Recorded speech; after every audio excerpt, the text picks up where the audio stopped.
it was because he was talking about February album writing month, and then we were here in November, and we were like, oh, so we basically now, right? We did a small version of it where each of us independently did a track a day. And we also did this with a friend of ours, and we wrote up basically like a bet between ourselves. Like, if any one of us drops, you have to pay $25 to each of the other two people. Right. And we kept that motivated. Right. That was the pre-100 track challenge. And we made $75 off of that because our third friend who we were doing with missed a couple days and then was like, I'm sorry, I can't do this, and then dropped out, and we let him pass. But it was like ceremonious and everything. Like the contract, we totally wrote up a contract and we all signed it, and there was a line at the bottom that was like, to drop the contract, like you have to lose this many days and then burn the contract. So like that, our friend, then she had to send a video of herself like burning the contract as proof that she was out. So it was a whole process. Like we were really in it. Yeah, that was good. And then after that 30 days, we're like, well, why don't we do 100?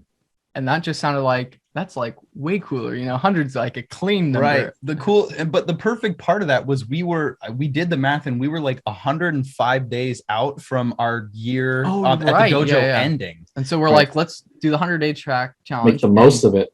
Yeah. So that the folder that we made all the tracks in was until we get black belt, which is our plan was we'll make 100 tracks, and by the end of it, our goal is to become we were like, there's no way 100 tracks in 100 days. There's no way we don't hit black belt. But really, you were just there to learn, and you had no problem with failure. Failure didn't bother you. Like, it was just, you understood that, like, that's part of the process, and we're just just learning here. And accountability is so key, like with that 100-day challenge and the contract and stuff. Like, it really is, because like without it, it's easy to slide because like no one's looking, right? So like you could be tired. You'd be like, you know what? I'm just gonna go to sleep. But the thing is, like, if you're in an accountability scenario, you can't. Right. Yeah, exactly. Yeah. And to circle back to the 100-day challenge, like we were like, okay, we're gonna do this every day until we hit black belt. Like, there's no way. There were some days we'd get back and it'd be like we hadn't slept like the last night. We're like, oh gosh, just got back from school. We're like, man, can you just like start making the track? I'm gonna like take a nap. Yeah. So there were like, it was fun. We were ambitious. We were like, what do we want to do? And for the first week, we were like, let's run with this idea, and let's do this idea, and let's try this. And then time started to catch up to us. So we were like, by track like 30, we're like, oh God, like, what are we doing? And so at this time, we're going to school. We're in our senior year of high school, like prepping for like finals and stuff like that, because it's May. So we're about to graduate. So we're prepping for literally like our high school graduation. We're working as interns for an event company. We're also promoting for a venue and going and seeing shows frequently, and trying to keep up with everything the dojo is doing, and trying to get a track done every single day. And on top of that, you have a job, and I had a full-time job. And we were both working jobs at the time. So like our plates were stacked. And that's something, as we've suggested to people before, like, oh, you should try the 100-day challenge and you should do this. People have been like, oh, my day is so busy. And it's like, that's the point. Like, for all that I don't want to sound unsympathetic about it, but it's like, for all that we had on our plates at that time, it's like, no, you do have time. Like that, the crunch time at the end of that, like, that's part of the motivation that in the end is a good thing. Right. That limiting factor of like, this has to get done by this time period, or else like challenge is over. And that kind of motivated us towards like the end, because it's like, even though we had a very little amount of time, like we'd made it too far to like quit, Right. And that's the cool thing about momentum. It's like, so once you've built up, like, so once you're on a streak and you've built up this crazy streak, breaking the streak becomes harder and harder. It's harder, right? Exactly. So it's like, starting it is the hardest part, because it's like, once you get like 3 days in, you're like, oh snap, I have like something, or I want to like hang out with somebody tomorrow. But for us, it was like, wake up, go to school, go back, start making the track. Either like I would go to work like a couple hours later, Chris would keep working on the track. I'd come back at like 10, and then like revising ideas, and then like track would be submitted by 12, like every night. Even with that like crunch, like getting down on that, in the end, you sort of learn, or we at least sort of learned to like take every possible moment to work on music that we could. Like if we would get through our schoolwork in class, and if teachers are like, okay, like work on what it, like here's extra time, work on whatever we need to. It was like laptop open, headphones on, like how does this track go? Mm-hmm. The best story of dedication to this is we go to take our math final, and we had just done our SATs, and I had gotten it like top like 4% in the nation on my math SAT. So I was really proud of myself mathematically, and I was doing really well in the class. So I was like, I'm gonna kill this math final. I'm gonna get, and we were going to an IB school, so this was like, it was like serious tests. Like the protocol was like, if someone was found cheating, it was like you were disqualified, and one student in every direction of you was also disqualified. And like when we would finish, they would be put in these folders and zipped up and like mailed to Europe to be graded. Wow. Like that's how serious these tests were. So in preface, don't try this at home. Don't do this. So this is a me thing. So Quinn at this point was less concerned with academic success and was super like neck deep in with the music, and already confirmed that he had the credits he needed to graduate. He was like, we had gotten all of our credits in first semester. We had extra credits. And it was like, even if Quinn failed every single class this semester, he would have enough credits to graduate. Come the math final, he doesn't like, you're not into it. So it's like, why care about the math final? So he asks to go to the bathroom, leaves, gets his laptop, goes to the cafeteria and works on the track, and does not come back to the math final. Holy shit. It's so bad. Don't do that. The teachers were so mad at him. They were pissed, man. They were like, what do you think you're doing? I was like, I just didn't want to. But he didn't get caught until it was over, until the proctor of the test was like, this student left and did not come back. And the teachers were so pissed. But the weird thing is, like, your punishment was that you just couldn't leave with me to like go home. Yeah, they're like, you can't leave, and so I just stayed with the laptop. Yeah, they were like, they were like, you have to stay here at school and work on something. But of course, we were at a small school, and there wasn't like a teacher to like watch over and like check what he was doing. Yeah. So he just like the punishment was like, finish the track. Yeah, we should get them to work for the dojo. Exactly. Oh my God. So it was crazy. Like, that's how dedicated that it was in the end. There were days that like we would have a show before, like we would have a show on a school night where we came in. We're like, school. We have a show tonight, but we have to make a track. Right. So we would go to our timer. We would go to the show. We'd get home like after the show on a school night. So we'd get home at like 1. We'd put out like an hour timer and just bust out something. It had to be start to finish, a full track, 2 drops, like everything. Right. Obviously not the best work. Oh, some of them were literally just like, intro, build up, drop, and then copy and paste. Right. Oh, totally. But we'd be going to sleep at like 3 a.m, like on a school night, where we'd get up at 6 the next day.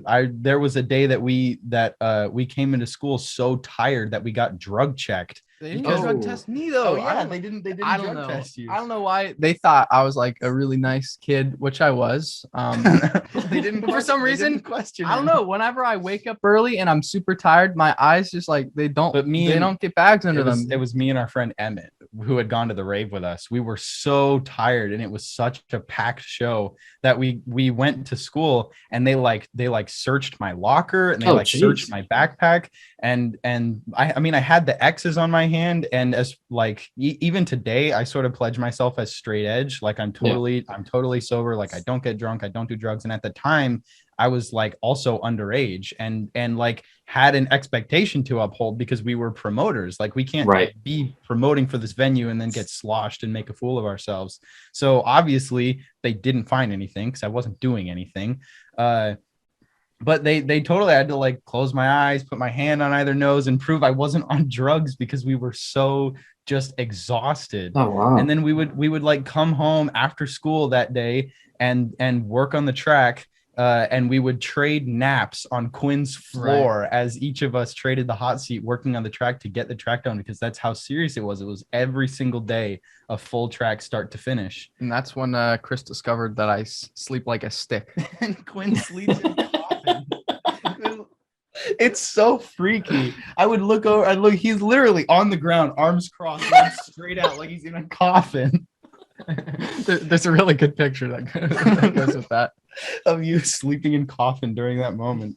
It was such an of the moment time, like just trading naps on the floor like that. But so at the time we were also taking these tracks, we were uploading them to our YouTube every night, because that was how we like held accountable that it was finished. It wasn't just that we called it finished, it had to be up.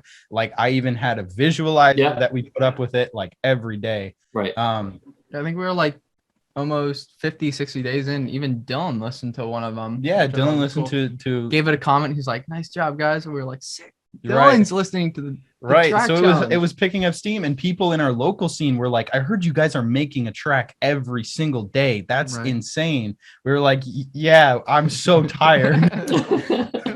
And so we had these up, and at the same time I was posting them on Submit Hub, which is for anyone listening, it's like a page where you can find record labels, and you can find bloggers, and you can find people who run Spotify playlists and stuff like that. So we were pitching our music to all these different record labels, trying to get something picked up.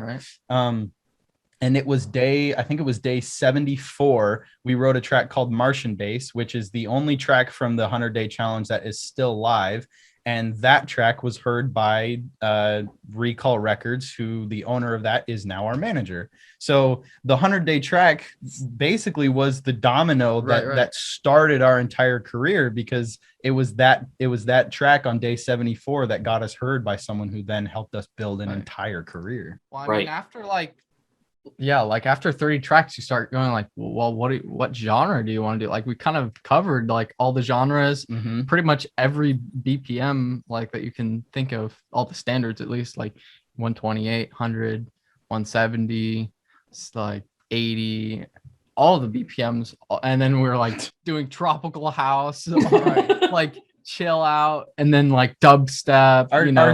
Our cheat day was lo-fi. We would do a lot of lo-fi. Oh, lo-fi's fun. Lo-fi's fun. Yeah, it is, but it's relatively easy. Like, compared to everything else. No, not saying anybody who makes lo-fi, but also easy because Quinn is like classically trained on piano and has kind of like cheating. It's like, dude, lay down a chord progression, then get the lo-fi drums. Right, we get the lo-fi drums, make the lo-fi beat. Quinn would play something, throw the phone filter on it in Fab Filter, and then it'd be okay. We made lo-fi, and it's like great, totally finished. Upload it, get it done.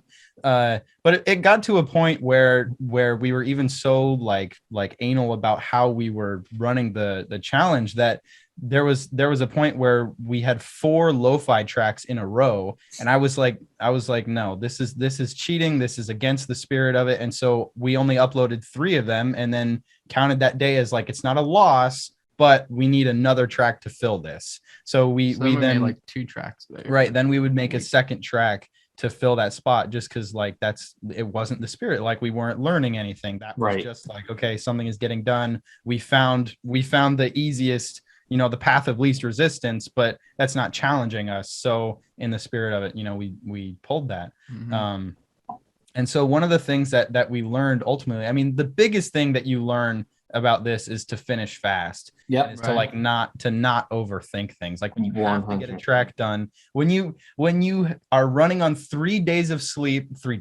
hours of sleep from the previous day, and you have school the next day, and it's already 11 at night, like you do not have time to overthink anything. Nope. You're like go.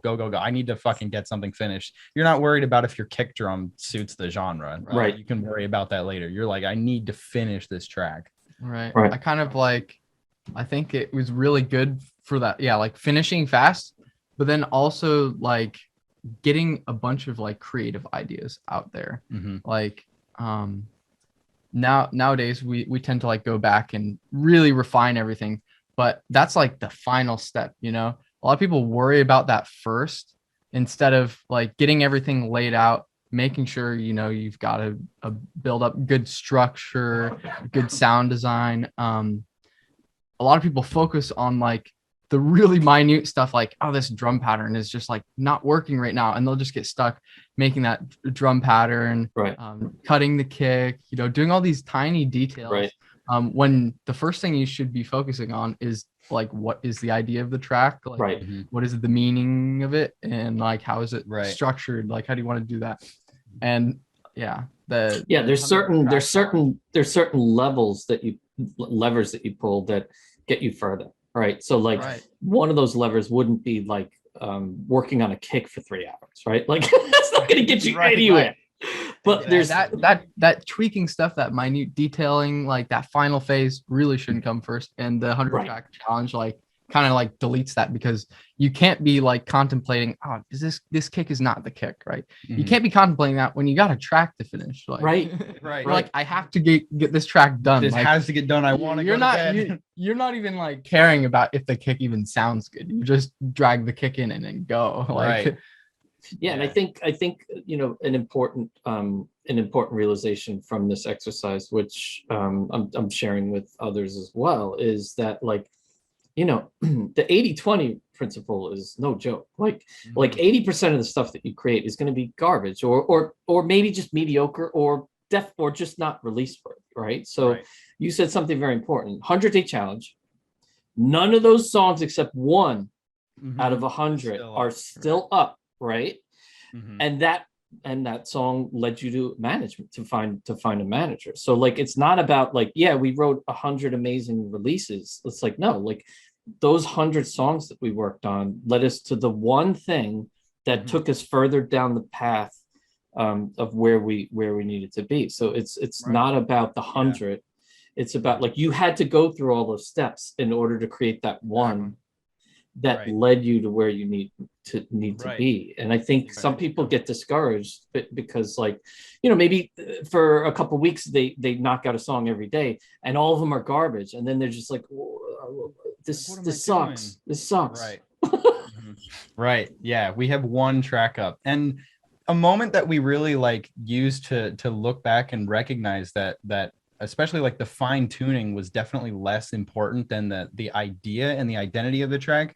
We were, for sure, our production chops were not so good. No, I mean, the 100 track challenge, like, it gets you good, it gets you fast. It doesn't necessarily make you a better like producer. You're not gonna like learn a lot about like stereo mixing and stuff like that. You're gonna learn like the actual like writing, like very fast. Yeah, not like the sound design and the mixing part. Right. The sound design, you learn how to keep a well-organized preset bank. Is about as far as sound design